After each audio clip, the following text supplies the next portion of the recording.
Y hoy incorporamos un nuevo título a nuestra biblioteca Nerea bajo el título La esencia de la empresa familiar, valores y comunicación, publicado por Plataforma Empresa. Su autora Nuria Vilanova, fundadora y presidenta de Atrevia, la mayor empresa global de comunicación y posicionamiento estratégico en España, con un equipo formado por más de 350 personas y oficinas en 16 países de Europa y América. Además, Nuria es presidente del Consejo Empresarial Alianza por Iberoamérica. Su experiencia en el mundo empresarial y las ganas de conocer la han llevado a esta autora a escribir este libro en el que se recopilan los testimonios de grandes familias empresariales. Concretamente, 50 casos de éxito abordados en estas páginas con un lenguaje sencillo, cercano, junto con una visión muy humana de sus trayectorias e inquietudes a lo largo del camino. Muy buenos días, Nuria. Hola, buenos días. Un placer estar aquí. Oye, ¿cómo surge la idea de escribir este libro? ¿Qué echabas de menos? ¿Qué información te faltaba?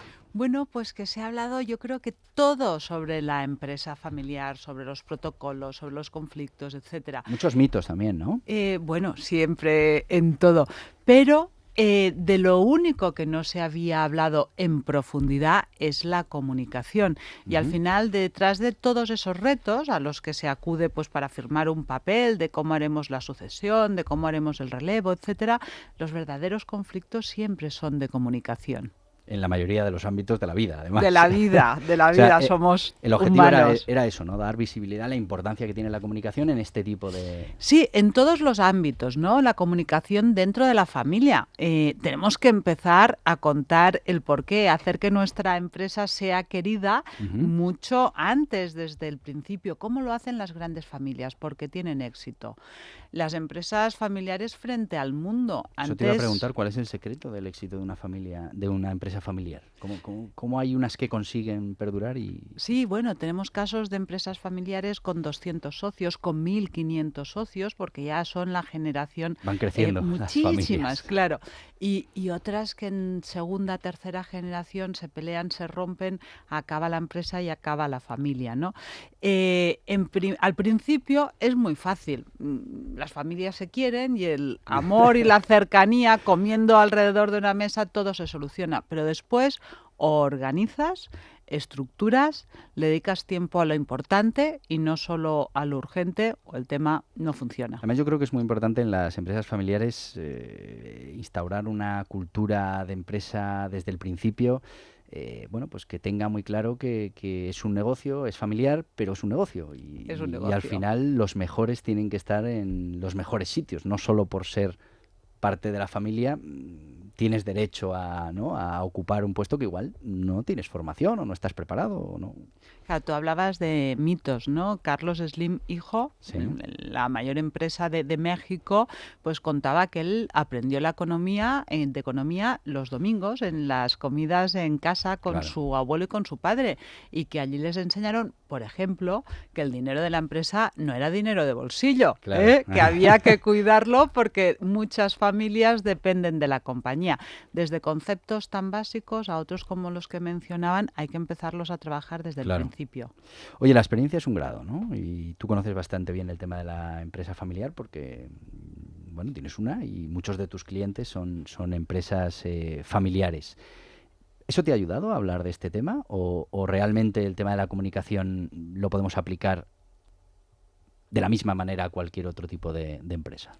Bueno, hay unas bases que sí, pero desde luego ser empresa familiar tiene diferencias claras, ¿no? Por ejemplo, en el libro Tomás Pascual nos decía que cuando tu apellido coincide con el apellido de la marca, te juegas la reputación de la empresa y la reputación de la familia, ¿no? Con lo cual tienes que tener un especial cuidado. Y después estamos en tiempos de cambio. Durante años la estrategia de comunicación de las empresas familiares era hacia afuera, ya no hablo ahora dentro de la familia, era bajo perfil, pero desde que irrumpieron las redes sociales el bajo perfil ya no existe. No. Y eso ha sido un choque porque no había entrenamiento previo y lo que decían los padres, oye, tú bajo perfil, y eso de repente hay que cuestionarlo y prepararse para explicar qué eres, ¿no? Claro. Oye, en tu experiencia, ¿es más fácil sacar adelante una empresa familiar que otro tipo de empresa? ¿Qué ventajas o qué inconvenientes le ves tú a esto de las empresas familiares?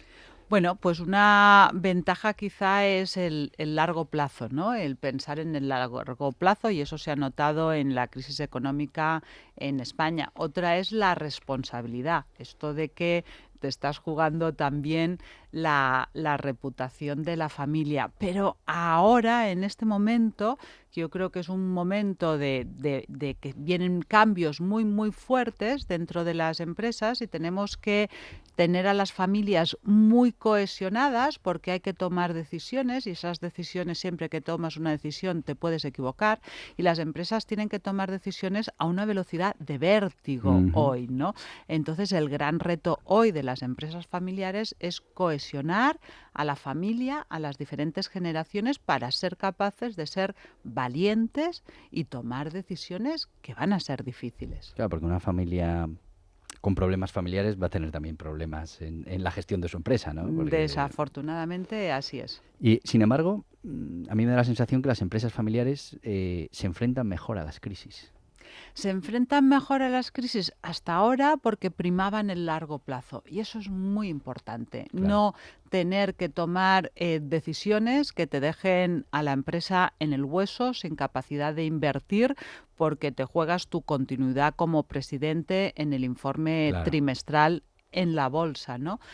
Pero ahora tienes que tomar decisiones de cambios tecnológicos, de digitalización, de globalización. No puedes estar en un solo país. Todo eso tiene una traducción en la empresa, que un amigo llamaba la traducción del fenómeno del pez, ¿no?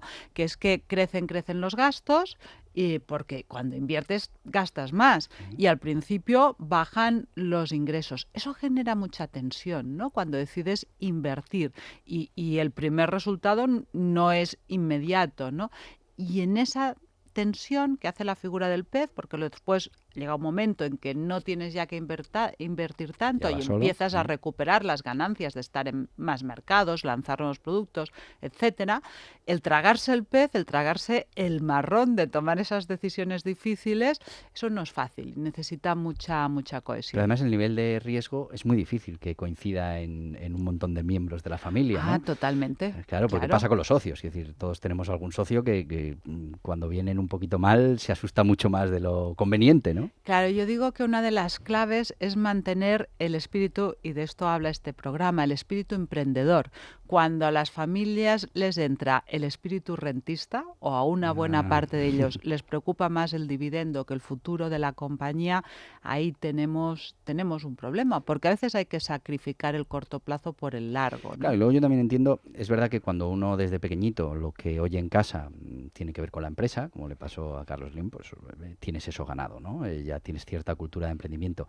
Pero yo soy de la opinión de que no todo el mundo vale para emprender, ¿no? Hay mucha gente que obligarle a asumir ciertas responsabilidades es lo peor que le puede Es pasar un en el mundo. castigo. Claro, ¿eso cómo se resuelve en las familias? Porque uno es de la Bueno, familia y... claro, no, el problema no es obligarle a trabajar en la empresa, el problema es motivarle y formarle para ser buen accionista. Podemos encontrar grandes ejecutivos, pero ser un buen accionista, saber tomar las decisiones adecuadas, ese es el reto. Fíjate que muchas veces no ponemos ahí el acento, pero nos pasa exactamente igual cuando queremos meter un accionista en una empresa. También hay que saber ser buen accionista, ¿no? Claro, claro. Aunque no tomes decisiones ejecutivas, aunque no estés en el día a día de la gestión, pero Y, es importante contar con profesionales en todos los sitios, incluso. Sí, sí, pero a veces hay una contradicción. O Sí, sea, los presidentes de las compañías necesitamos buenos accionistas, pero en el fondo del fondo nos gusta mucho que nos dejen hacer. Entonces sí. Stanley Mota, que es el mayor empresario de Panamá, me contaba un chascarrillo que decía: tengo la solución para las empresas familiares. A partir de ahora voy a organizar reuniones cada 3 meses y a los miembros de la familia que vengan les voy a pagar $5.000. Buena solución. Pero seguía. Dice, al que no venga, a ese 7.000. O sea, en el fondo, lo que queremos, algo de nosotros dice, a mí que me dejen hacer, que lo sé hacer, que me dejen hacer. Eso es una realidad. Y eso no forma buenos accionistas ni familias cohesionadas. Claro, pero yo me refería más a la profesionalidad del accionista, a ese callo, ¿no? Que tiene que tener el accionista también para no arrugarse. Quiero decir que el accionista también necesitamos que nos deje hacer y que se confíe y que, bueno, que sepa precisamente que estamos en ese pez, ¿no? Que estamos ahora gastando, que ahora, porque luego vendrá el beneficio, y al final eso, el que es profesional, pues sí tiene más experiencia. Cada vez más familias ponen en su valor el ser valiente. Sí. Porque hoy o eres valiente o cómo vas a ser empresario o accionista, ¿no? Claro. Eso es una de las cosas que al final el que emprende tiene que tener claro, y es que tiene que manejar muy bien su sentido del riesgo para tampoco pasarse, ¿eh? Porque sí que es verdad que hay veces que uno entrena tanto lo del riesgo que desaparece la sensación de riesgo y tampoco es bueno. Oye, otro asunto importante del modelo de empresa, de la empresa familiar, puede ser eso que nos achacan tanto a los emprendedores, que es lo de llevarse el trabajo a casa. Es decir, yo me lo llevo, pero nadie me sigue allí la corriente. Pero en vuestro caso, que es empresa familiar, llevarte el trabajo a casa es algo que no podéis evitar, ¿no? Bueno, o lo hacéis, quiero decir, o trabajáis para no estar en las reuniones familiares hablando de trabajo, que ya... Claro, ¿qué es trabajo, no? Hoy que necesitamos innovar, que necesitamos ser disruptivos, a veces esas ideas no surgen cuando estás de reunión en reunión, corriendo, etcétera. Y desde luego el pensar que necesita un cierto relax, etcétera, normalmente piensas fuera del horario de trabajo, pero yo creo que afortunadamente. Sí. Además yo creo que es cuando salen las mejores ideas. Oye, ¿cuál es la mayor lección, para ya terminar, que podemos extraer de este libro? ¿Por qué alguien tiene que comprar este libro y se lo tiene que leer? Bueno, yo diría que el principal riesgo de las compañías, en todo, pero también en las empresas familiares, es dedicar tiempo a lo urgente, pero no a lo importante. Y cuando a las empresas familiares les preguntamos qué es lo importante, dicen la comunicación y mantener a la familia unida.